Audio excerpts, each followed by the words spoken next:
What if a president openly floated the idea of pardoning almost everyone around him? That's the controversy now unfolding in Washington. According to sources close to the administration, Donald Trump has repeatedly hinted at granting broad, even mass, pardons to his loyalists. In one reported meeting, Trump allegedly said he would pardon everyone who has come within 200 feet of the Oval Office. In another, he suggested he could announce sweeping pardons at a press conference before leaving office, a move he did not make at the end of his first term. The remarks come amid growing concern among White House staff and allies, some of whom fear potential legal exposure or congressional investigations tied to their roles. According to reports, those concerns may have prompted internal discussions, and Trump's comments about using one of the most powerful tools of the presidency.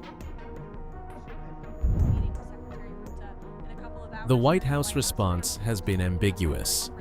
Press Secretary Caroline Leavitt dismissed the report, saying critics should learn to recognize a joke, while also emphasizing that the president's pardon power is absolute. That power, enshrined in the Constitution, allows a U.S. president to grant clemency for federal offenses, often without limits. And Trump has already used it extensively. Since returning to office, he has issued pardons to around 1,600 individuals connected to the January 6th Capitol attack. Some of those individuals later returned to prison for unrelated charges, raising further questions about the broader impact of those decisions.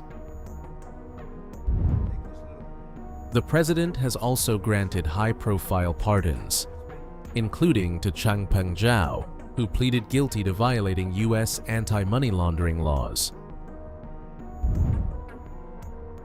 and to former Honduran President Juan Orlando Hernandez, who U.S. prosecutors linked to major drug trafficking networks.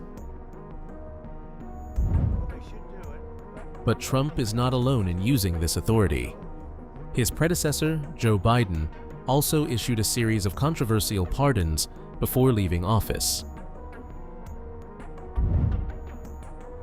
Those included clemency for his son Hunter Biden, as well as figures like Anthony Fauci and Mark Milley. The use of presidential pardons has long been a point of political debate, balancing legal authority with questions of accountability. But the idea of mass pardons for political allies introduces a new level of scrutiny. Critics argue it could undermine the justice system, while supporters say it's a legitimate use of executive power. And that leaves one key question: where does the line exist between legal authority and political protection? Because in modern American politics, the power to pardon is not just legal, it's deeply political. And if these hints turn into action, the debate over presidential power could enter an entirely new phase.